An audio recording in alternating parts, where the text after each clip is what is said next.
Carta 3. Estas cartas conduzem você a uma dimensão espiritual, mental que transcende o plano humano de atividades e assuntos e, por isso, serão melhor assimiladas se antes forem precedidas por um período de quietude e relaxamento. Acalme a sua mente, se for possível, e entre em um estado de silêncio interior. Somente quando você estiver nesse estado completamente receptivo, estas cartas poderão penetrar em seu pensamento humano com a sua realidade. Meu ilimitado amor celestial impulsiona-me a voltar uma e outra vez para escrever à humanidade, com a intenção de que finalmente, quando, como muitos, você estiver preparado para recebê-lo, possua o conhecimento que lhe permitirá transcender sua humanidade e fundir-se com o Pai Consciência, o verdadeiro amor consciência, no qual realizam-se todas as coisas generosas e preciosas.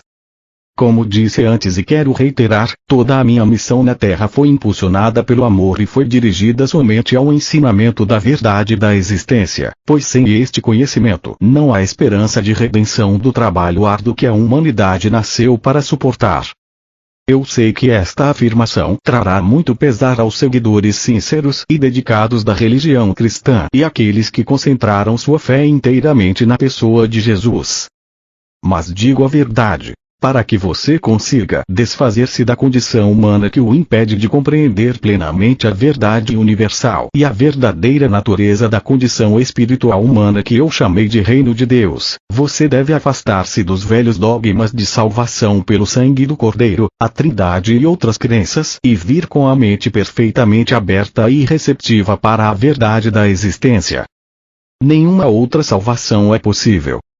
Deus não pode salvar você, uma vez que, se a humanidade ignora os fatos da existência, continuará cometendo os mesmos erros terrenos até o fim dos tempos, assim criando sua própria enfermidade e miséria. O que você deve entender é que seja qual for a crença do homem referente à salvação dos pecados, este é um erro humano, posto que a lei de causa e efeito é imponderável e é uma característica natural, inerente e intrínseca da existência. Não se pode separar os efeitos da causa e nem se pode apagar a causa e continuar tendo os efeitos. Esta é a verdade, em cada nível do ser. Agora você pode estar suficientemente avançado em seu pensar para poder receber a seguinte verdade fundamental referente à sua existência terrena. A lei de causa e efeito, ou semear e colher, é o efeito visível do que você conhece por eletromagnetismo e ninguém que tenha qualquer conhecimento de ciência poderia esperar que Deus deixasse de lado as leis do eletromagnetismo, as quais são atividade, ligação, rejeição. A atividade, ligação, rejeição, ou movimento, atração, repulsão são os impulsos fundamentais da existência e da própria consciência humana, os quais originaram suas formas visíveis de vida e são os únicos instrumentos ou ferramentas da criação. Eles são responsáveis pela formação da substância ou matéria, pelo desenvolvimento das formas individualizadas e, finalmente, pela própria personalidade em todos os entes vivos. Em razão de que estas leis são fundamentais para sua existência individualizada, é impossível evitá-las. Portanto, você não pode ignorar os problemas inerentes à sua existência individualizada e acreditar que Deus salvará você deles. Sua única esperança de finalmente escapar, de sair do círculo da experiência humana é reconhecê-lo e admiti-lo e depois trabalhar minuto após minuto para transcendi-lo e por fim fundir-se e fazer-se em pureza de mente, coração e ação, com a consciência universal amorosa, o Pai que faz o trabalho amoroso. Ao mesmo tempo, ao crescer no conhecimento da verdadeira natureza do Pai em seu interior, transcendendo você, e em tudo que lhe rodeia, você chegará a possuir uma fé constante, a qual poderá recorrer em todas as circunstâncias para obter a inspiração, o poder e a elevação diretamente do Pai que está em seu interior e ao seu redor. Você chegará a saber que realmente é o Pai quem o apoia e o guia rumo ao reino do Pai Consciência Amorosa. Você verá clara e abundantemente que, embora o Pai seja universal, ele também é individual para você. Ele o conhece e é consciente do seu pensamento e de seus problemas. No Pai Consciência Amorosa estão à sua espera soluções perfeitas para serem reconhecidas por você. Quando você reconhecê-las, for flexível e estiver disposto a escutar, estará livre da dor. Enquanto não estiver disposto a escutar, nunca receberá em plenitude o Pai consciência amorosa. Vou contar uma parábola. Imagine uma criança que grita e esperneia porque quer um sorvete. O tempo todo, enquanto faz este barulho, seu pai espera pacientemente à porta de seu quarto para mostrar que trouxe para ela sorvete e fruta. Talvez você pense que esta parábola é improvável e, no entanto, é o que acontece. As mães se lembrarão de ocasiões em que os filhos se mostraram aflitos por alguma coisa e negavam-se a escutar o que elas tentavam dizer a eles. Mas elas já tinham a solução, esperando apenas que eles se acalmassem e enxugassem suas lágrimas. Vejo o duro esforço das pessoas, suas lágrimas e minha compaixão é sem limites. Você está sendo escutado, mas no contexto de sua consciência atual há pouco que eu possa fazer. Não posso liberá-lo das amarras e correntes de tantos anos de pensar e agir ignorantes. Vejo a dor que os sermões ignorantes perpetuam nas igrejas, nas celebrações e nos púlpitos. Vejo as nações e seus povos tentando resolver tenazmente as dificuldades que surgem dos valores, culturas e crenças religiosas tradicionais. Vejo as limitações em seu viver diário, a falta de satisfação de suas necessidades e de seus propósitos e o sofrimento que emana das relações de todo tipo. A consciência coletiva que está emanando do mundo é um miasma de temores, ressentimentos, aborrecimentos e turbulência emocional de desejos apaixonados, vingança e esgotamento, entrelaçados com a compaixão, a determinação de elevar a consciência do mundo e o empenho na busca do amor incondicional daqueles que receberam inspiração e um grau de iluminação. Aproximo-me das pessoas que me chamavam e trabalho com elas para aliviar suas angústias, mas seu esquema mental e suas crenças estão tão fortemente gravadas em seus cérebros, que minha verdade não pode alcançá-las para trazer novo conhecimento às suas mentes. Ainda que brevemente e de maneira imperfeita, muitas ouviram, faltou a elas, no entanto, a valentia para aceitar novas ideias e falar claramente. Além disso, não havia chegado o momento certo para atravessar as barreiras da consciência humana para ensiná-las. Mas agora é o momento certo. Vocês entraram em uma nova distribuição de frequências vibratórias que permitirá mais facilmente elevarem-se acima da materialidade da era precedente. Esta afirmação pode parecer estranha, mas há uma reserva de conhecimento referente às energias que vocês ainda não começaram a entender. Neste momento, não há mente terrena capaz de compreender. Para vocês é possível apenas imaginar o espectro de energia, o que não é a verdade. Assim, será de grande ajuda para você se puder aceitar minhas afirmações com confiança, porque elas são a verdade. Você está entrando em novas frequências de vibração pertencentes à consciência humana, que permitirão que siga adiante no desenvolvimento espiritual, mental que descrevi na carta 1. Como me afastei um pouco do assunto, devo agora reiterar. Você não pode escapar das leis fundamentais da existência no que se refere ao seu pensar e sentir, semear e colher, do mesmo modo que não pode escapar das leis do eletromagnetismo em seu mundo material, pois o eletromagnetismo é o impulso que produz a lei do semear e colher, do mesmo modo que o eletromagnetismo produz a forma dentro do campo fundamental das partículas de energia. E, assim, não é possível continuar acreditando no dogma cristão e ao mesmo tempo tentar seguir estas cartas. O dogma referente à salvação por minha morte na cruz, a Trindade, a ressurreição física da morte, o uso do incenso e outras formas estabelecidas de oração são errôneas e os fatos que agora estão sendo apresentados nestas cartas são a verdade. O dogma e os ornamentos sacramentais são o que se poderia chamar de pretextos para ganhar sua atenção e lealdade, mas obscurecem a verdade de meus ensinamentos. Portanto, estas cartas tinham que ser escritas. A única maneira pela qual eu poderia atingir o mundo, neste momento em que ele está pronto para entrar em uma nova distribuição mental emocional, era usando uma mente receptiva, obediente e preparada para receber a instrução e fazer o trabalho manual por mim. Estas cartas oferecem o único meio pelo qual as pessoas encontrarão o caminho rumo à dimensão espiritual na qual todo erro humano se dissolve e somente resta o amor.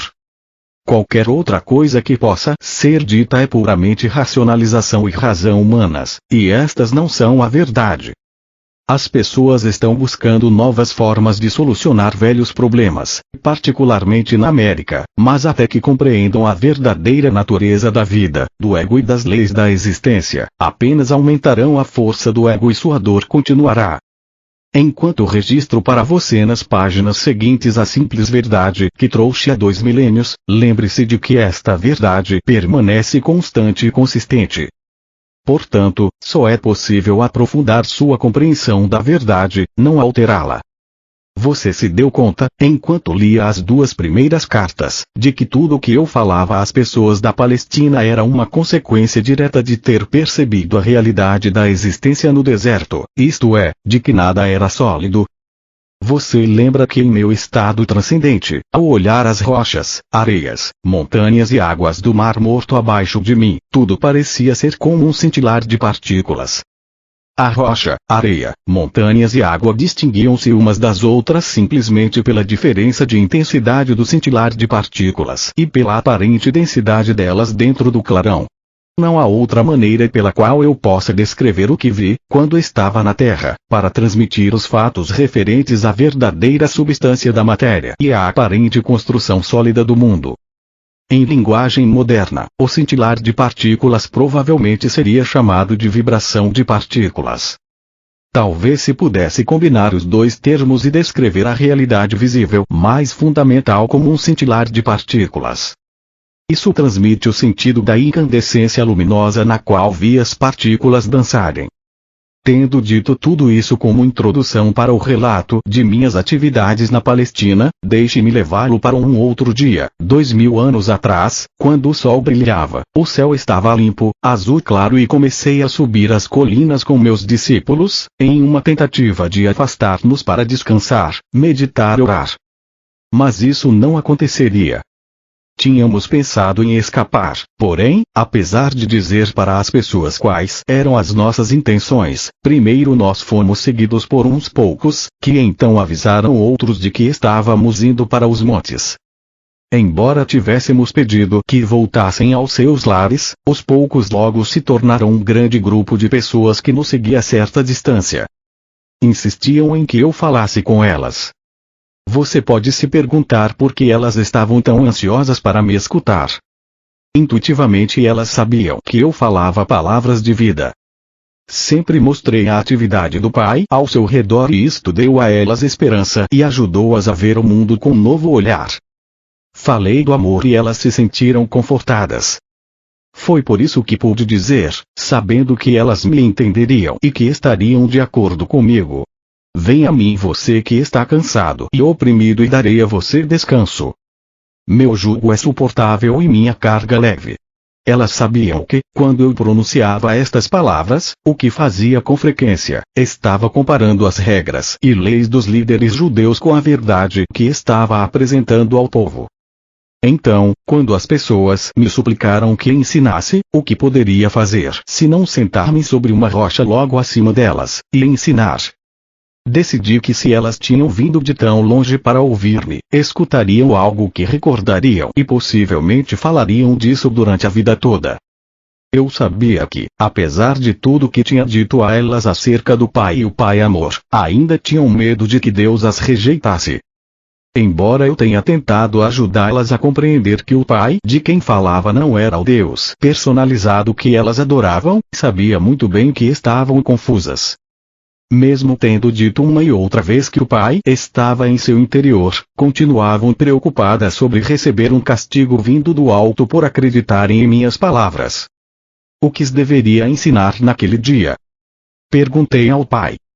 Então observei as cabras e as ovelhas que estavam pastando na colina sob o vigilante cuidado de seu pastor, e a mensagem para esse dia me veio ao espírito. Levantei-me e falei para que se ouvisse minha voz até o fim da multidão. Vejam estas ovelhas e cabras pastando nas colinas. As ovelhas estão num lugar e as cabras em outro. Observem as ovelhas.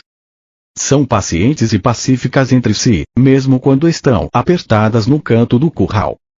pastam tranquilamente, nunca reclamam o terreno que não é seu, deixam o pasto curto, mas não o estragam, o que permite que a grama se recupere depois de passarem por cima dela. E o que é mais importante, escutam a voz do seu pastor. Portanto, ele cuida bem delas. Ele as guia para os melhores pastos e dorme junto a elas durante a noite, para que não sejam atacadas por cães e ladrões. Agora olhem as cabras, como brigam e saltam sobre as pedras e entram em lugares difíceis ou perigosos. Devoram as sarças e a folhagem das árvores. Elas são espolhadoras. Se não fosse por sua utilidade para o homem, não haveria outro lugar para elas a não ser ficarem amarradas o dia todo ou serem enviadas para o deserto. Vejo-os aí embaixo e sei que no meio de vocês há muitas ovelhas, e que também há muitas cabras. Houve alguns murmúrios aborrecidos, mas, em geral, as pessoas se davam empurrões e puxavam o cabelo uns dos outros, apontando as cabras, rindo e concordando com a cabeça. Era bom vê-los rir e assim continuei. Vocês podem reconhecer as ovelhas pelos seus lares, pelo modo como convivem com os vizinhos e como são vistas por toda a comunidade. Assim também vocês podem reconhecer as cabras, é possível que elas tenham muitos amigos. Houve um forte clamor da multidão. Não. Seguido de muito riso. O pastor segue as cabras e cuida delas, ou elas têm que se cuidar sozinhas e chegar por si mesmas em casa à noite para ser ordenhadas? De novo a multidão ria e respondia de maneiras distintas, algumas muito engraçadas e engenhosas. E assim é com aqueles que são ovelhas e aqueles que são cabras. Vocês recebem a proteção do Pai se são ovelhas e não são protegidos se são cabras, porque vão teimosamente seguindo seus próprios desejos todos os dias e possivelmente deixando atrás de si um rastro de destruição. Digam-me, o Pai pode proteger aqueles que são cabras? A multidão estava em silêncio, mas escutando atentamente. Vocês dirão então que o Pai está zangado com as cabras e não as protegerá, ou dirão que, assim como o pastor cuida das suas ovelhas e cuidaria das cabras se elas permitissem, o Pai ama as ovelhas e as cabras da mesma forma, mas não pode protegê-las igualmente por causa do comportamento natural das cabras. Considerem também os hábitos de alimentação das ovelhas e das cabras. As ovelhas se contentam comendo somente a erva para a qual seus estômagos estão perfeitamente preparados, mas as cabras comem qualquer coisa que encontram e não respeitam sua constituição. O mesmo acontece com aqueles que não cuidam do alimento de suas mentes, pois não têm nenhuma meta fixa ou propósito claro. Como as cabras, não percebem quando o alimento mental é prejudicial ou os leva por caminhos equivocados em suas vidas diárias, ou mesmo os arrasta para um mito nocivo ou um engano perigoso. Eles vão sem rumo, recolhendo o equivalente mental de sarças, sapatos velhos, pedaços de pano, folhas, cardos ou ervas daninhas, porque falta a eles bom senso. Um homem perguntou: Mestre, e se uma pessoa é uma ovelha, comete um erro e se vê numa confusão, o Pai a abandonará? Respondi com outra pergunta. O que faz o pastor se uma de suas ovelhas cai num buraco, ou escorrega por um barranco, ou se vê aprisionada nas sarças? Eu digo: o pastor deixa o rebanho e rapidamente vai buscar a ovelha perdida e não a abandonará até que a traga de volta sã e salva. Assim acontece com o Pai, nenhuma ovelha pode evitar enganar-se de uma ou outra maneira, mas não duvide de que o Pai logo atenderá ao seu balido e a resgatará. E se uma cabra começar a comportar-se como uma ovelha e atender a voz do pastor, então ela também estará sob a proteção do pastor e será cuidada da mesma maneira que as ovelhas. Assim é com vocês e o reino do céu, o reino de Deus. Várias vozes elevaram-se, pedindo-me que ensinasse o significado do reino de Deus. O que estou dizendo a vocês não é o mesmo que ouviram de qualquer outro profeta em qualquer tempo. Não tentem entender o que digo pensando no que disseram seus mestres. Eles podem somente repetir o que está nas Escrituras e não possuem nenhum conhecimento pessoal do reino de Deus ou do céu. Deus não está contido em nenhum lugar, mas está em todas as partes, como estão os céus e o ar sobre vocês. A Santa Palavra pronunciou a verdade quando disse: em Deus você vive, se move e tem o seu ser. Pois o reino de Deus está acima, ao redor e também dentro de vocês, e vocês podem entrar no reino de Deus. As pessoas exclamavam com impaciência: mas, o que é isso? É um estado de mente e de coração no qual você está plenamente possuído por Deus, seu Pai. Quando você está nesse estado, o Pai é a cabeça de seu corpo e dirige tudo o que você faz e toda a sua vida. Algumas pessoas resmungavam: como isso é possível? É possível estar tão vazio do eu, de desejos egoístas, inimizades, raivas, ciúmes, cobiça, de desejos de vingança, que somente Deus fique no controle de sua mente e de seu coração. E depois, o que acontece? Perguntou uma mulher. Então você entra no estado de ser que é dirigido por Deus. Isto é totalmente belo e glorioso. É amor, é generosidade, é cuidar dos demais como cuida de si mesmo, é não julgar, pois você aceita os outros tal como são, sabendo que também são filhos de Deus e que estão igualmente sob o cuidado do Pai. É felicidade sem medida, impossível de descrever, é sentir alegria pela beleza do mundo, é vida sem limite e energia aumentada, é saúde e a satisfação de cada uma de suas necessidades mesmo antes de tê-las. Porque os rabinos não nos contam estas coisas? Diziam várias pessoas reclamando. Porque só eu vi o Pai, somente eu sei como se fizeram o mundo e as leis da existência. E porque eu sei todas estas coisas, vocês podem vir a mim e perguntar-me e eu revelarei tudo o que me foi dado. Digo a verdade, aqueles de vocês que creem, compreendem e buscam colocar minha palavra em prática cada dia serão salvos da tribulação que a humanidade suporta. Vocês sofrem porque não entendem como foram criados e os verdadeiros propósitos para o qual nasceram. Vocês nasceram para serem filhos e herdeiros do Pai. Mas vocês viram as costas a toda a glória do reino e tentam encontrar prazer nas coisas terrenas. Enquanto fizerem isto, nunca encontrarão o reino de Deus, não entrarão no reino dos céus. Como entraremos no reino? Eu já disse. Vocês entrarão no reino dos céus quando se arrependerem de tudo o que vocês são em seus corações e mentes. Quando vocês levarem sua maldade ao Pai e pedirem perdão e força para serem limpos de seus pensamentos, palavras e atos malignos e finalmente os abandonem todos, então poderão ter certeza de que estarão prestes a encontrarem o reino dos céus. Quando alcançarem isso, perceberão que sua atitude para com os outros estará mudando, pois o Pai estará fazendo seu trabalho amoroso em seu interior. Vocês estarão livres das correntes e amarras dos desejos e atos malignos que antes os aprisionavam e os faziam cativos no mundo. Mais do que isso, compreenderão que o Pai satisfaz todas as suas necessidades. Uma mulher exclamou: Mestre, tenho uma necessidade agora mesmo, tenho fome. As pessoas riram, mas então várias vozes uniram-se à sua, dizendo: Estamos com você há muitas horas, nos fez andar e andar antes de consentir em nos ensinar. Nós demonstramos que somos boas ovelhas. Não nos ajudará a saciar nossa fome. Percebi que diziam a verdade e senti uma profunda compaixão para com elas. Tinham me seguido não só para que as curasse, mas também porque tinham anseio de saber a verdade como tinha sido me dada pelo Pai. Eu tinha dito que o Pai satisfazia todas as suas necessidades. Esta seria uma oportunidade para mostrar o poder da fé e o poder que é Deus.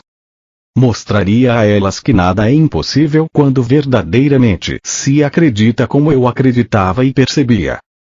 Chamei meus discípulos e pedi que procurassem alguém entre os presentes que tivesse alimento. Encontraram uma criança com pão e peixes e os trouxeram até mim. Afastei-me um pouco da multidão e tranquilamente contemplei o pão e os peixes, sabendo que não eram nada mais do que a mente poderosa de Deus, a substância de toda a matéria tornada visível. Sabia que a mente poderosa de Deus era ilimitada e poderosamente ativa dentro de minha consciência. Sabia que a natureza do Pai era a satisfação das necessidades. Enquanto abençoava o alimento, sentia o poder fluir totalmente pela minha mente, corpo e mãos e sabia que a fome daquelas pessoas seria saciada. Não sabia de que maneira, simplesmente sabia que seria. Depois levei as cestas de comida e disse aos discípulos que dividissem o alimento ali contido, sentindo com absoluta certeza que todos ali teriam tanta comida quanto necessitassem. Ao cortar o alimento em pedaços e distribuí-lo, o mesmo se multiplicava. E assim foi acontecendo até que toda a multidão teve sua fome saciada. Várias cestas ainda restaram com sobras do alimento. Assim demonstrei que a matéria, tudo que é visível no universo, é mente e consciência tornada visível pela vibração das partículas. Mudanças na vibração das partículas e, portanto, mudanças na matéria, acontecem como consequência das imagens movimento poderosamente dirigidas, disciplinadas, focadas pela energia da mente e consciência.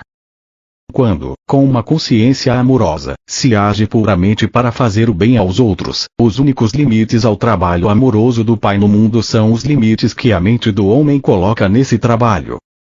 Tais mudanças na matéria só podem ocorrer quando a consciência do homem está em perfeita harmonia e unida ao Pai Consciência Universal.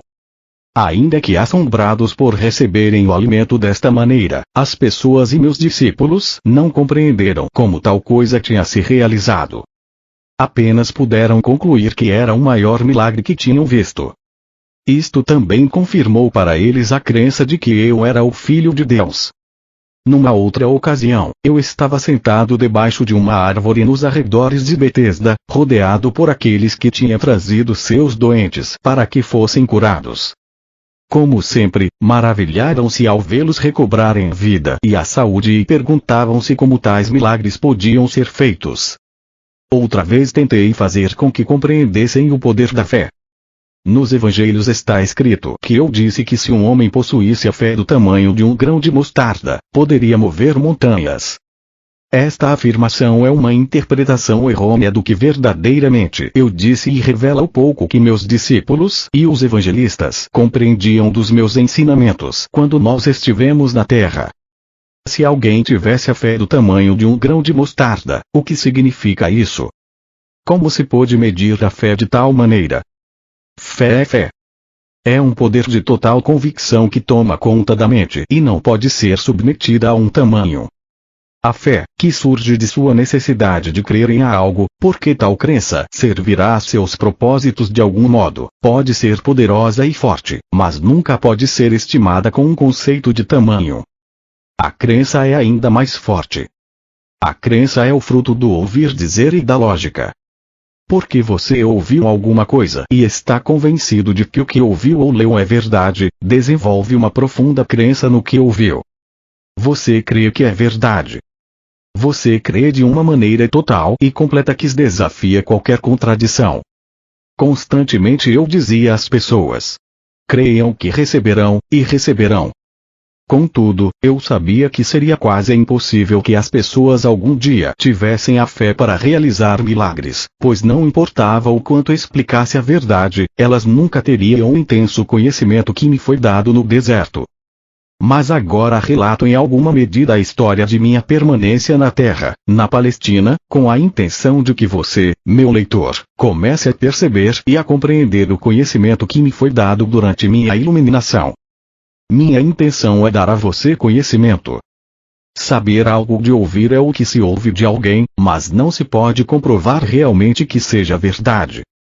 Conhecer é saber alguma coisa que foi dita, ou que você leu, e as novas informações tornam-se conhecimento porque o que você ouviu ou leu coincide logicamente e com realismo com todos os pedaços de conhecimento que você já tem e que pode compreender e crer de maneira realista e lógica.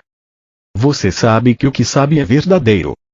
Você tem um sentido de convicção. Até agora, alguns de vocês tiveram fé em Jesus Cristo, mas se pareciam a crianças precoces. Sua fé foi em parte cega e obediente, porém entrelaçada a muita dúvida. Portanto, quaisquer que fossem as suas necessidades, dependiam de Jesus para que a obra se realizasse. Mas na realidade, muito do que vocês creem ter recebido diretamente de Jesus foi sua própria fé em Jesus que se tornou visível na forma das coisas pedidas. Ainda que esta fé ingênua seja muito importante para seu bem-estar, aqueles de vocês que são capazes de avançar no caminho espiritual rumo à perfeição devem agora alcançar um nível mais profundo de verdadeiro conhecimento sobre a relação entre a mente e a matéria. Sem este alicerce, as pessoas continuarão se emaranhando em mitos religiosos e ficarão aprisionadas na miséria da condição humana. Quando estava na Terra, eu disse a verdade às pessoas, mas ela foi continuamente mal interpretada. O que eu realmente disse sobre a fé foi isto. Vejam esta grande árvore. Cresceu desde a menor semente que se possa imaginar. Vejam o tronco enorme, os galhos e sua frondosa copa. Todo este enorme crescimento originou-se de uma pequena semente. Como aconteceu tal coisa? De onde vem toda a madeira da árvore e a frondosidade que a ornamenta? Isto não é tão milagroso quanto os milagres que eu realizo para vocês dia após dia. O crescimento desta árvore não é tão obra do Pai quanto a cura que recebem os enfermos. Pergunto: o que é uma semente? Vocês podem responder-me. Não, não podem. Mas vou dizer o que é. É uma entidade diminuta de conhecimento da consciência. É o conhecimento consciente daquilo em que se transformará. É um fragmento de consciência retirado da consciência criativa divina. É um fragmento do poder da mente, procedente do poder mental do Pai, o qual, ao ser plantado na terra e regado pela chuva, começará a vestir a si mesmo com a matéria visível da qual possui o conhecimento no fundo de si mesmo. Este conhecimento é verdadeiro, é firme, é forte sem desvios. Este autoconhecimento corporificado na semente é uma convicção da consciência. Todas as formas de vida surgem deste conhecimento unidirecionado de si, uma convicção na consciência. Esta convicção na consciência é o que separa a terra inanimada e as rochas de tudo que vive e cresce sobre a face da terra. Onde não existe convicção da consciência ou conhecimento da identidade, não há crescimento. A consciência dentro da terra e nas rochas permanece como consciência em uma forma adormecida. Portanto, se você pudesse crer no que pede tão poderosamente como a semente de mostarda conhece a sua própria identidade, poderia fazer qualquer coisa que quisesse. Se você pudesse levar dentro de sua mente uma semente, o plano aperfeiçoado de seus objetivos mais profundos, e saber sem qualquer dúvida que ela pode crescer e chegar à perfeita realização, você poderia ver essa semente maravilhosa ganhar vida própria, que logo se manifestaria em sua vida. E com toda certeza você poderia mover as montanhas de sua vida, essas montanhas que se colocam em seu caminho e o impedem de alcançar tudo o que você deseja. Montanhas que, em momentos de imprudência e de pensamentos mal elaborados, você criou para si mesmo. Se compreendesse a criação e a existência, você poderia viver uma vida de total liberdade, realizações sem limites e alegria transcendente. Busque a compreensão e verá que, pouco a pouco, a compreensão virá em sua direção. Bata a porta do universo que dá acesso a Deus, o Pai Consciência Universal, e finalmente você verá a porta se abrir e você terá acesso aos segredos do mundo. Apenas creia e você receberá. Eu também recordava isso a eles a todo momento. Somente aqueles de mente e coração puros realizarão essas coisas poderosas. Os malvados podem prosperar durante um tempo, como o fizeram os reis e os exércitos saqueadores e outros que amontoaram a iniquidade em suas mentes. Foi permitido a eles fazer seu trabalho durante um tempo, pois da maldade surge um certo bem, mas no final fracassarão e o resto do mundo dirá injúrias contra seus nomes. Então, se você quer ter sucesso, examine suas motivações. Os desejos que surgem simplesmente do anseio egoísta de riquezas ou conforto, no fim acabam em desengano, doença e morte. E a você que lê estas palavras, digo, não deixe ninguém se atrever a negar a verdade que trago, até que você também tenha andado o caminho da renúncia de si que eu percorri na terra e que tenha alcançado a mesma união com o Pai e as alturas do conhecimento e a compreensão indiscutível que possuo. Quando você tiver alcançado tudo isto, já não terá nenhum desejo de negar essa verdade e será incapaz de deixar de se unir a mim e ensinar ao próximo. Até esse momento, mantenha-se em paz e não deixe que ninguém conheça sua ignorância. No mundo inteiro as pessoas frequentemente acolhem meus ensinamentos com prazer, por serem da mais alta moral e por serem os princípios mais perfeitamente formulados para o bom comportamento e viver diário. Contudo, afirmam rapidamente que as historias sobre os milagres devem ser deixadas de lado, pois estes são aberrações das leis naturais do universo e são impossíveis. Este tipo de pensamento levanta barreiras ao futuro progresso do desenvolvimento científico-espiritual do qual a mente humana é capaz. De fato, não vim à Terra para apresentar uma nova religião ou um código moral mais alto do que aquele dado por Moisés nos 10 Mandamentos. Meu propósito foi o de trazer uma nova percepção de Deus como Criador e a compreensão da existência em si mesma. Deste conhecimento deveria surgir uma nova forma de viver. A atitude correta para com minha missão na Terra neste terceiro milênio é a de reconhecer que os milagres que eu realizei estão mais além da capacidade do ser humano médio neste momento. No entanto, tais milagres foram exemplos do que pode ser alcançado no futuro, quando as mentes das pessoas estiverem plenamente imbuídas do verdadeiro conhecimento da existência e estiverem também, por meio da fé, da meditação e da oração, totalmente sintonizadas e impregnadas da consciência universal vida-amor. Foi realmente verdade que andei sobre as águas, quando meus discípulos embarcaram para cruzar o lago. Se você leu a narração bíblica deste incidente, perceberá que meus discípulos tinham me deixado para trás. Ansiava pela oportunidade de afastar-me de qualquer contato humano, de retirar-me para as colinas para mais uma vez entrar em profunda meditação, permitindo que a minha consciência se unisse à dimensão universal da consciência de Deus. Enquanto estive nesse estado espiritual que transcende a consciência humana, toda a consciência física desapareceu e fui levado em êxtase na corrente universal da vida.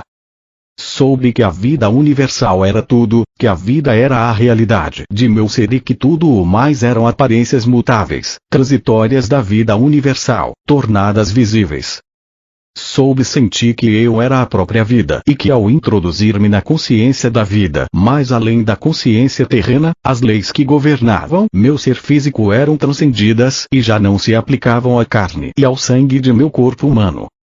Desejei mover-me neste novo estado transcendente e vi a mim mesmo saindo da caverna flutuando. Vi meus discípulos no lago e soube que estavam em aflição. Sem esforço desci, flutuando a colina em direção à margem e, ao retomar o contato com meus assuntos humanos habituais, no caso os meus discípulos, encontrei-me repousando sobre as águas. No entanto, ainda estava no estado em que percebia plenamente que eu mesmo era a vida individualizada e, portanto, que meu corpo estava banhado pelo poder vital que continuava me deixando mais leve e transformando a estrutura atômica de meu estado físico. Você deve entender que ouvir e pensar no estado de consciência humana e a ascensão à compreensão transcendente da vida universal, quando a consciência pessoal já está afastada da condição corporal e plenamente fundida no Pai consciência universal, pertencem a duas dimensões totalmente diferentes do ser. A consciência humana pode receber inspiração do Pai consciência universal, mas a inspiração que se recebe se mistura à condição humana e frequentemente é mal interpretada, segundo o conhecimento armazenado que já controla o cérebro e, portanto, os próprios processos mentais. Lamentavelmente, a inspiração que você recebe é contaminada e distorcida por suas atuais crenças fortemente arraigadas. Considere que o estado de percepção e compreensão transcendente emerge, da condição física. O cérebro já não está no controle. Já não possui influência sobre o estado de percepção transcendente, que é a verdade essencial. Esse estado já não é mais controlado ou afetado pelas crenças humanas. Esse é um estado de o que realmente é, que está por trás da manifestação visível da existência, em vez de estar na dimensão humana de o que se acredita que a existência é. É nesse estado de consciência transcendente que os milagres não são mais do que o trabalho normal da lei universal. Antes de continuar com esta narração de minha vida sobre a Terra, quero destacar novamente que tudo o que há no universo é um estado de consciência particular e individualizada tornada visível. Tive que descer do meu atual estado de consciência de amor universal para experimentar de novo minha vida na Terra, que continua impressa de maneira duradoura na energia da consciência do mundo em si, a qual remonta ao momento de sua criação. Você deve compreender que, quando deixei meu corpo na Palestina, deixei para trás tudo o que pertencia àquela vida. Tinha cumprido minha missão.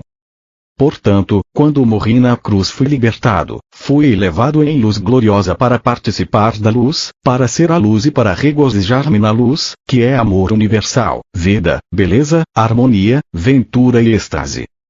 Mover-se entre diferentes níveis de consciência não é tarefa fácil ou agradável.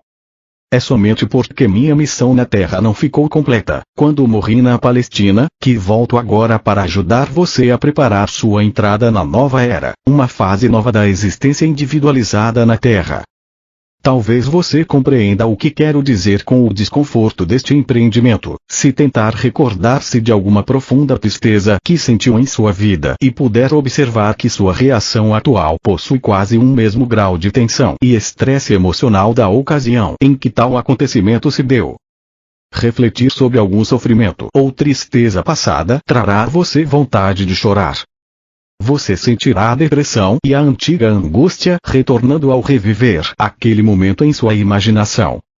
Pode ser que você queira se afastar das pessoas porque sua consciência já desceu de seu estado anterior de equilíbrio feliz e de paz para experimentar, mais uma vez, as vibrações e as formas da consciência inferior que você criou no momento inicial de seu sofrimento. A mudança de ânimo indica uma mudança em suas energias de consciência. Uma elevação das vibrações de consciência trará a você uma elevação mental, emocional e física e fará com que você se sinta feliz. Uma redução de suas energias de consciência rebaixará o funcionamento de todo o seu sistema e você sentirá que uma depressão se inicia, ou, ao menos, uma queda do otimismo que sentia anteriormente. Estou explicando um fato da existência. Seu universo inteiro manifesta as diferentes frequências de vibração das partículas de energia da consciência. Ao moverem-se as frequências para cima ou para baixo, de um nível para outro, também as estruturas físicas e visíveis manifestam níveis de energias diferentes. Isso produz uma mudança nos padrões mentais e emocionais e da aparência.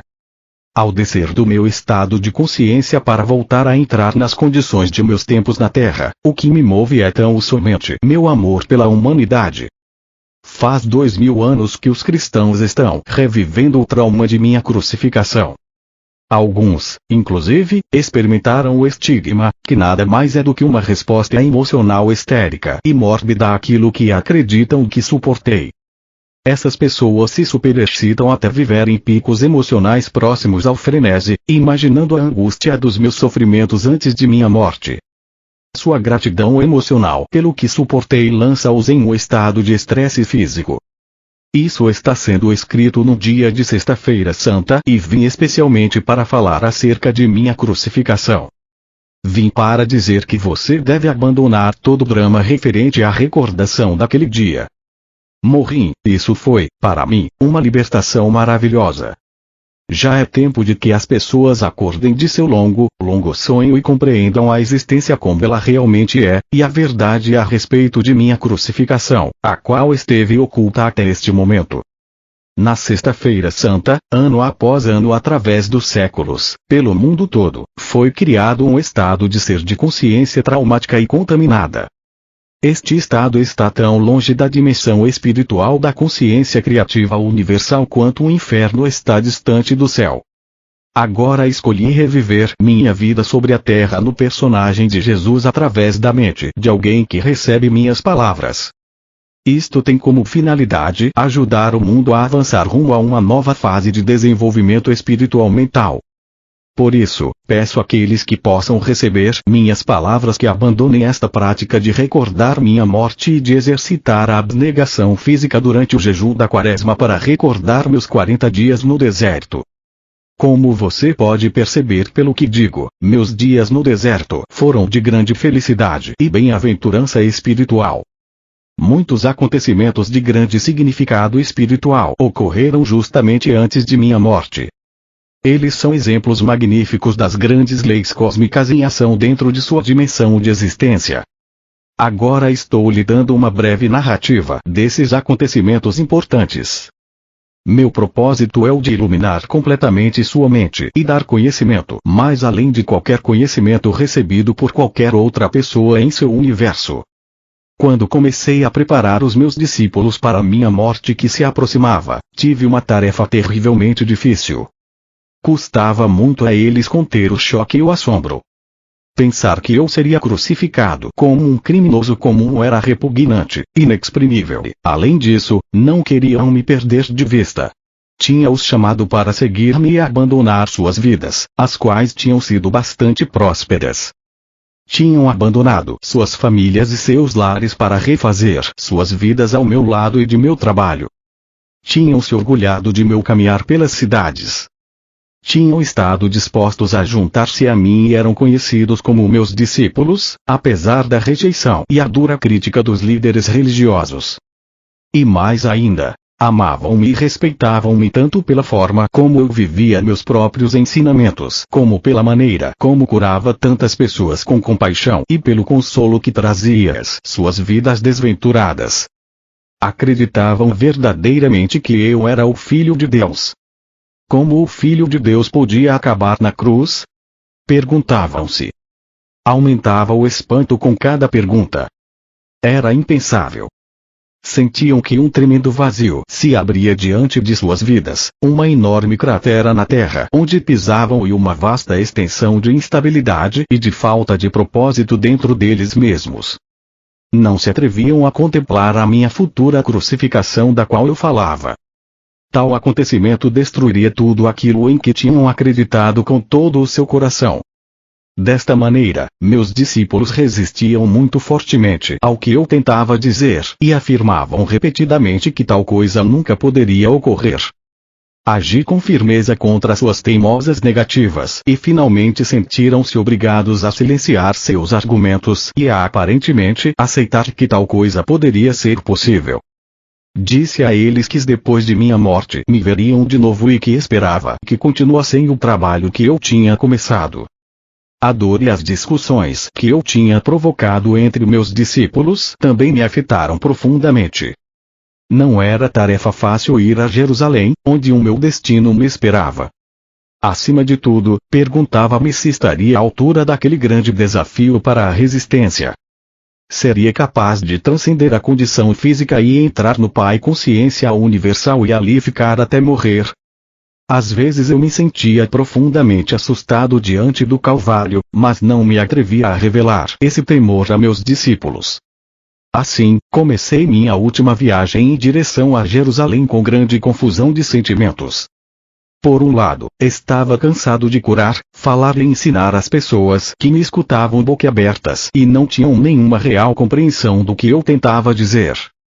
Tinha pensado que meu conhecimento tornaria as pessoas capazes de sair de sua miséria e, pelo menos, estabelecer contato com o Pai e obter um vislumbre do reino dos céus. Não havia nenhuma evidência de tal despertar espiritual, nem mesmo entre meus discípulos. Meu desapontamento e sentido de fracasso trouxeram-me contentamento ao pensar em abandonar a vida terrena rumo à gloriosa existência que sabia que me esperava depois da morte. Ao mesmo tempo, perguntava-me como poderia suportar a dor da crucificação.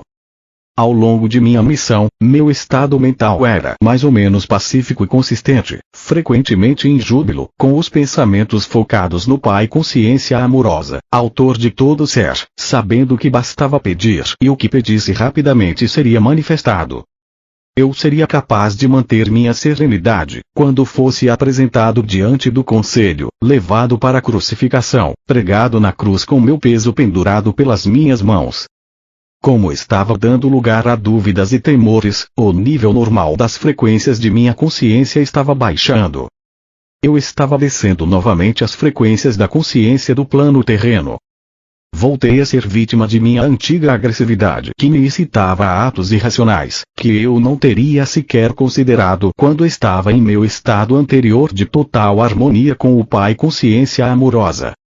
Minhas dúvidas e conflitos se exteriorizavam em minha vida como emoções e impulsos humanos que eram opostos à lei cósmica do amor.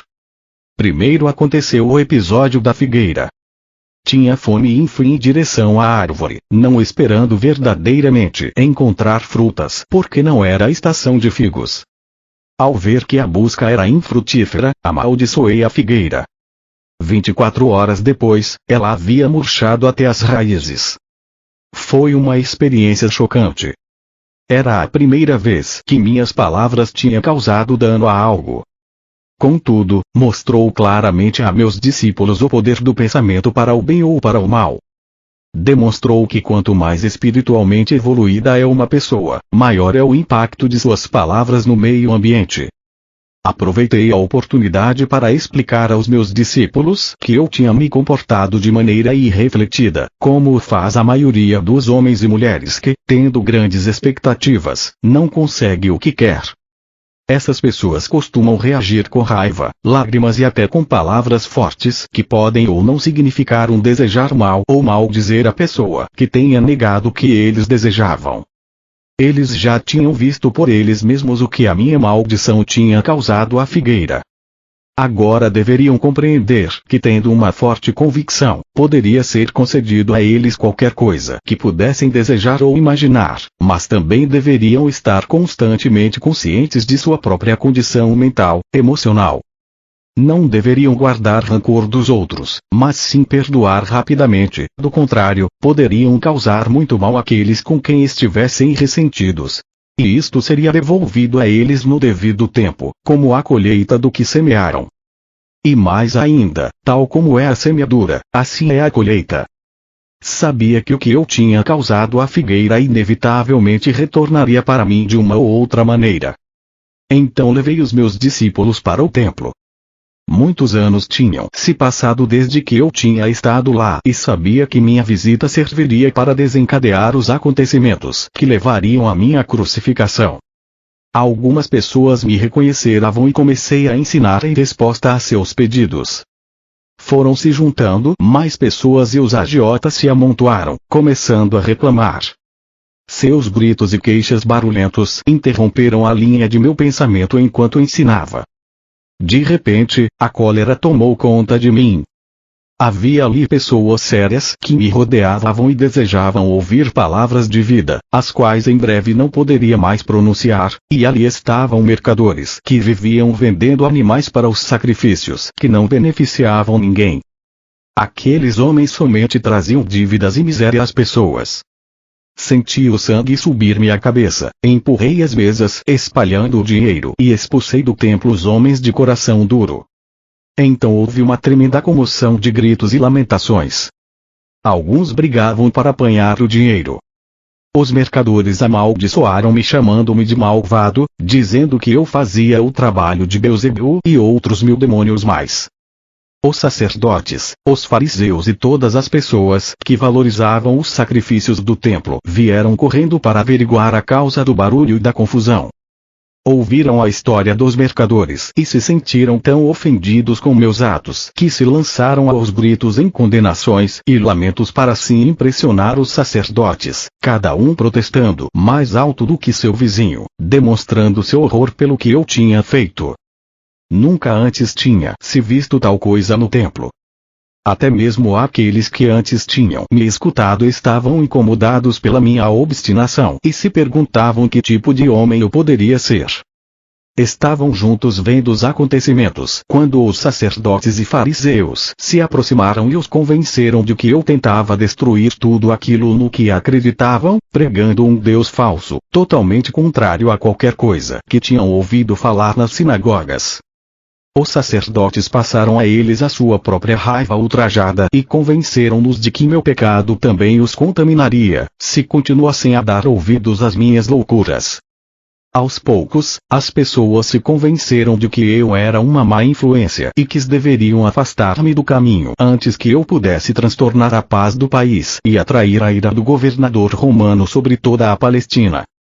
Meus discípulos, envergonhados pelo que eu tinha feito, sigilosamente deixaram o lugar e esconderam-se entre as ruelas a alguma distância do templo.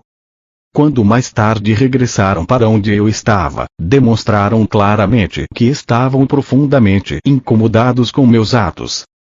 Perguntavam-se se eu tinha perdido o juízo, ou se tinha ficado louco profetizando minha morte e depois fazendo aquelas coisas que provavelmente a provocariam. Foi nesse momento que Judas, aquele que nunca havia abandonado verdadeiramente suas crenças judaicas, começou a duvidar de que eu fosse verdadeiramente o Messias. Fazia 3 anos que eu ensinava o povo e não se via nenhum sinal de que o domínio romano se enfraquecia. 3 anos e as pessoas não estavam mais perto da felicidade que eu havia prometido. E agora parecia que estava a ponto de converter-me num perturbador da paz, fazendo cair a ira de Roma sobre suas cabeças. Judas ficou sabendo que o sumo sacerdote judeu queria se desfazer de mim e então ofereceu seus serviços para me identificar, quando assim fosse pedido. Quando foi a hora de celebrar a Páscoa com meus discípulos, organizei uma ceia com todos reunidos no grande salão. Sabia que aquela era a última vez que comeria na terra. Não desejo voltar profundamente à consciência daquela noite. Senti grande tristeza por ter que deixar meus discípulos, que tinham me servido tão bem. Com a tristeza, todos os meus temores e conflitos reapareceram. Tive momentos de profunda autopiedade. Senti que ninguém compreendia o que havia procurado fazer pelo meu povo e o sacrifício que estava disposto a fazer por ele. João estava contando uma expressiva história sobre a última noite dos israelitas no Egito, antes de escaparem para o deserto. Falava das instruções de Moisés ao chefe de cada família para que matassem um cordeiro sem mancha, que o cozinhassem de certa maneira e pintassem com aquele sangue as portas das moradias israelitas, porque naquela mesmo viriam os anjos para matar todos os filhos primogênitos dos egípcios e o seu gado. Com vivacidade, recordou a agitação dos egípcios ao despertarem e encontrarem o primogênito de cada lar ensanguentado, sem que nenhum tivesse se salvado. Era o tipo de história horrível que eu rejeitava por não ter nenhum valor para a pessoa que buscava a verdade espiritual mais elevada. Eu me perguntava até que ponto meus discípulos realmente tinham entendido quando eu falava de seu Pai Celestial e seu amor por toda a humanidade. Como podiam entusiasmar-se com o pensamento de anjos matando os primogênitos dos egípcios quando eu tinha dito com toda a clareza que Deus, o Pai, era amor? Mas os judeus sempre haviam se preocupado com o derramamento de sangue para redimir seus pecados. Até mesmo Abraão, o fundador da nação israelita, convenceu-se de que devia levar o seu único filho ao deserto, matá-lo e oferecê-lo em sacrifício a Deus. Um pensamento pagão e revoltante. Pensei nos sacrifícios de animais no templo. Amando a todos os seres vivos da criação como eu amava, esta prática era para mim uma abominação. E agora eu estava a ponto de ser levado para a morte porque tinha me atrevido a pronunciar as palavras da verdade. E quando considerava o tão pouco do meu conhecimento que tinha conseguido transmitir, perguntava-me por que eu tinha sido enviado em tal missão. Senti de repente um estremecimento de ressentimento e raiva se entrelaçar aos sentimentos habituais de amor para com aqueles homens. Com certo cinismo, perguntava-me que sinal poderia deixar que fosse uma recordação eficaz, para que os meus ensinamentos retornassem às suas mentes quando já não estivesse com eles. Se podiam esquecer tão rapidamente todos os meus ensinamentos sobre o amor do Pai e desfrutar a horrível história da Páscoa, enquanto eu ainda me encontrava na mesma sala com eles, de que se recordariam quando morresse como um malfeitor na cruz, a mais desprezível das mortes? Depois pensei que, se o derramamento de sangue os comovia tanto, daria a eles sangue para que se recordassem de mim. Com essas reflexões irônicas apanhei um pão, parti-o, passei-o a meus discípulos e disse que o comessem. Comparei o pão partido com o futuro de meu corpo partido e pedi que repetissem o partir o pão e o distribuir em lembrança do sacrifício de meu corpo para trazer a verdade sobre Deus e a verdade sobre a vida, a verdade sobre o amor. Percebendo que eu estava com um humor estranho, pararam de comer, escutaram, pegaram o pão e comeram em silêncio. A seguir, tomei minha taça de vinho e a entreguei, dizendo que cada um devia beber dela, posto que era o símbolo de meu sangue que logo seria derramado porque tinha me atrevido a trazer a verdade da existência. Vi que meu tom de voz tinha tocado a alguns deles. Sobriamente, cada um tomou um gole e depois passou a taça para quem estava a seu lado. Mas ainda não diziam nada. Percebiam que eu estava sério e que já não toleraria mais discussões. Então eu disse que um deles me trairia. Em segredo entendia os seus motivos e sabia que ele era uma parte necessária da futura sequência de acontecimentos. Simplesmente cumpria o papel que sua natureza o levava a desempenhar. Eu sabia que ele sofreria muito e senti compaixão por ele. Mas guardei estes pensamentos só para mim. Ao mencionar que um deles me trairia, disse a Judas que saísse para fazer rapidamente o que tinha que fazer. Os discípulos despertaram, se perguntando se realmente aquela era a sua última ceia comigo. Havia muita angústia emocional, perguntas, inclusive recriminações por tê-los colocado em tal armadilha. Outra vez, perguntaram-se o que fariam de suas vidas depois que eu me fosse. Perguntavam-se qual seria seu lugar na comunidade se eu fosse crucificado. As pessoas zombariam deles, queixavam-se. Ninguém voltaria a confiar no que dissessem. Profundamente entristecido pela resposta egoísta diante de minha situação, assegurei a eles que não tinham que temer por sua própria segurança. Deveriam abandonar-me e não haveria ligação entre eles e a minha crucificação. Sugeri que depois de minha morte se dispersassem e voltassem para a Galileia. Pedro comoveu-se profundamente e reagiu com violência, negando que algum dia me abandonaria, mas, é claro, foi o que ele fez. Mesmo depois de todo o amor que tinha por meus companheiros e de tudo o que desejava obter para eles, naquele momento de minha própria necessidade, ainda encontrava total falta de compreensão, até resistência. Sua única preocupação era sobre o que poderia acontecer a eles.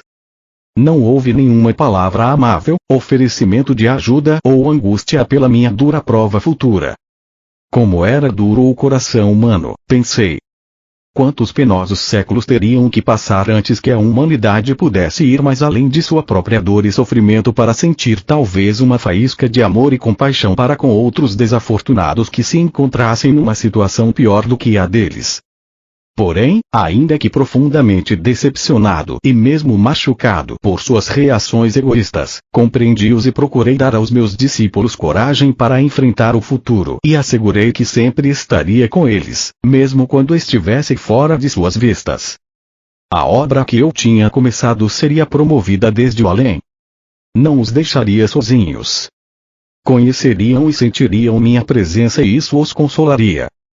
Disse que se agarrassem à recordação do tempo em que eu tinha estado com eles.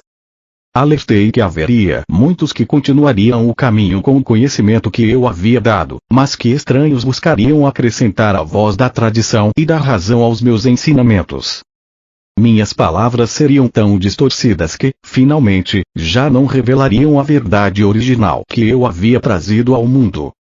Quando disse que isso aconteceria, afligiram-se, foram mesmo tomados pelo pânico. Fiquei aliviado ao ver que meus ensinamentos não tinham sido em vão apesar de tudo, que não tinham entrado em ouvidos totalmente surdos. Pediram-me que contasse mais, mas levantei as mãos e disse que isso era tudo o que eu podia dizer. Nesse ponto, senti que havia dito tudo o que eu tinha querido dizer enquanto estava na terra e que meu discurso aos homens havia sido cumprido. Tudo o que mais profundamente desejava era retirar-me ao silêncio e encontrar paz e conforto em meu contato com o Pai. Deixamos o salão e fomos andando até o Monte das Oliveiras, mas o estado de meus discípulos era de conflito interno, temor e dúvida. A maioria deles foi embora para unir-se com suas famílias e amigos que estariam celebrando sua própria Páscoa. No jardim havia uma rocha especial cujo formato lembrava uma pequena caverna. Gostava de refugiar-me do vento dentro dela. De modo que ali me sentei e orei, buscando um caminho para a grande harmonia que já havia desfrutado no passado. Sabia que quando me movesse para sintonizar-me com o Pai Amor, meus temores se dissolveriam e estaria num estado de paz e de total e absoluta confiança. À medida que senti o poder do amor entrar em mim e tomar posse de minha consciência humana, assim também a força para suportar o que viria sobre mim tomou conta do meu coração. Seria capaz de permanecer dentro do amor e dar amor aos outros até o fim. E assim foi. Nem sequer tentarei voltar a entrar no estado do julgamento e da crucificação. Isso não tem importância. Quando finalmente morri na cruz e meu espírito retirou-se de meu corpo torturado, fui elevado dentro de uma luz radiante e indescritível. Fui envolvido no calor e no consolo do amor, tal como nunca antes tinha experimentado. Tinha uma sensação de envolvente louvor, uma poderosa certeza de ter feito um bom trabalho, de êxtase na força universal para continuar a obra e de uma alegria e encantamento que está muito além de qualquer coisa que a condição terrena possa conhecer. Entrei numa nova e maravilhosamente bela forma de viver, mas permaneci descendente em consciência para manter-me em contato com as pessoas que tinha deixado para trás. Pude mostrar-me àqueles que eram suficientemente sensíveis para ver-me. No entanto, a história de que Tomás supostamente colocou os dedos em minhas feridas é um disparate. Meus discípulos não sabiam que eu tinha combinado secretamente com José de Arimateia que, depois de minha morte, ele levasse meu corpo para o seu próprio túmulo ainda sem uso, onde então o seria ungido segundo o costume, antes do pôr do sol.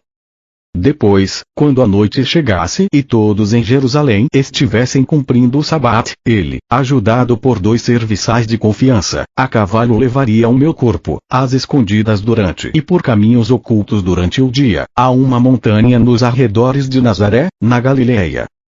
Ali, seguindo minhas instruções e ajudado por minha família, encontraria uma pequena gruta oculta que tinha me dado o refúgio das tormentas e das pessoas quando eu era um jovem infeliz e rebelde, em disputa com o mundo todo. José prometeu-me que encontraria a gruta seguindo um mapa que eu havia dado a ele e que me deixaria ali, depois de mais um embalsamamento. Depois reconstruiria a pequena entrada para escondê-la totalmente dos possíveis intrusos. Ali meu corpo descansou livre de incômodos. Foi dito que meu corpo ressuscitou dos mortos. Que absurda história inventada pelas mentes daqueles que não sabiam como explicar satisfatoriamente minha morte na cruz como um malfeitor. Porque eu teria necessidade de um corpo terreno para continuar a existência na outra dimensão? Como este mito ridículo pôde persistir até o século XXI? Isto dá a medida da falta de compreensão dos cristãos, o fato de até hoje terem aceitado cegamente tal dogma. Pense nisto com cuidado. Tendo sido liberado de um corpo terreno e tendo vivido a experiência de êxtase e de glorioso encantamento que é a passagem a uma dimensão superior da consciência universal, porque eu iria querer voltar à dimensão terrena e entrar em meu corpo outra vez? Que utilidade isso teria para mim em seu mundo e no meu? Enquanto a substância física de meu corpo durante a vida na Terra poderia ser espiritualizada quando estivesse perfeitamente harmonizada com o Pai Consciência Amorosa, meu corpo não seria um transtorno e impedimento para minhas viagens posteriores nos reinos espirituais superiores? As coisas visíveis não são mais do que uma manifestação das frequências vibratórias específicas na consciência, que produzem um cintilar de minúsculas partículas, criando um aspecto de matéria sólida. Cada substância visível possui sua própria frequência vibratória única. Uma mudança na taxa de vibrações produz uma alteração na aparência da matéria. Quando as energias da consciência mudam, também mudam as aparências da matéria. Portanto, era possível que eu me concentrasse e baixasse as frequências de minha consciência a tal ponto que minha forma se tornasse visível ao olho humano. Podia retornar aos meus discípulos e ser visto por eles. E assim o fiz. Amava-os mais do que nunca e devia a eles tanto consolo e apoio quanto era capaz de dar depois de minha morte. Além disso, era necessário dirigir meu próprio poder dentro de suas mentes com o fim de dar a eles o ímpeto e a coragem para continuar a obra que eu havia começado. Porém, quero que você saiba que a consciência individualizada, que tenha ascendido em frequências vibratórias até os portais da dimensão criativa universal, transforma-se em uma luz individualizada, consciência individualizada, que não necessita de nenhum corpo para expressar e desfrutar de tudo que a consciência gloriosa possa conceber nos reinos espirituais mais altos. É um supremo estado de ser e de encantamento sem nenhuma das necessidades, desejos ou impulsos experimentados por aqueles que não tenham ido mais alto e além do ego. Enquanto você vive na Terra, sua mente permanece ancorada em certos padrões de frequências vibratórias, presa no corpo que tem suas próprias necessidades. Se sua consciência verdadeiramente se elevasse para mais além destes padrões, seu ser terreno desapareceria. Quando eu estava preso num corpo, também estava, em grande medida, confinado a estes padrões de frequências vibratórias e de consciência. E mais, a imaginação sozinha não pode elevar-se além de suas experiências passadas e, portanto, você está confinado em seu passado, que você projeta para o seu futuro. Contudo, pouco a pouco você será guiado por aquelas mentes que são suficientemente sensíveis para entrar nas dimensões espirituais mais altas e que podem mover-se mais além dos seus atuais limites de consciência. Elas registrarão para você essas maravilhosas experiências e estados do ser mais além dos seus, aos quais você mesmo poderá aspirar. Deste modo, você irá adiante em níveis ou passos de desenvolvimento espiritual. Cada passo traz a você uma visão mais elevada do que pode ser alcançado e, a partir desta visão, você formula uma nova meta. Com esta meta sempre presente, você trabalha para purificar-se da influência contaminadora dos impulsos de ligação, rejeição da existência terrena. Passo a passo você transcende o seu ego. Quando transcende o seu ego e ele morre dentro de sua consciência, você então está plenamente vivo no Pai Consciência Amorosa e encontra a realidade do reino dos céus em sua vida, em si mesmo e ao seu redor. Para permitir que você alcançasse estes picos de amor, alegria, harmonia e êxtase, eu vivi, trabalhei e morri na Palestina e vim agora a você nestas cartas. Não permita que o meu trabalho seja em vão nesta segunda vez. À medida que ler estas páginas, busque, medite e ore para receber inspiração. Chegará a sentir a resposta do Pai e, se escutar cada dia com atenção, ouvirá a voz do Pai. Esta voz está sempre com você. Retire as barreiras criadas por sua própria vontade. Abra-se para receber a força, o poder, a inspiração e o amor diretamente do Pai Consciência Amorosa. Leia e releia estas cartas para que possam ser, finalmente, absorvidas em sua consciência. Enquanto você o fizer, estará viajando rumo à luz, e irradiará luz para os demais. Tal luz não é luz como a da eletricidade, mas sim da mesma natureza da consciência universal. Quis descrever para você em minha carta 1. Portanto, enquanto irradiar a luz, irradiará o amor incondicional. Você promoverá o crescimento e o desenvolvimento espiritual de qualquer outro ser vivo. Desejará alimentar e nutrir, trabalhará para promover proteção, cura e educação. Você desejará ajudar no estabelecimento da lei e ordem amorosa na qual todos poderão viver em harmonia, com sucesso e com prosperidade. Você estará no reino dos céus.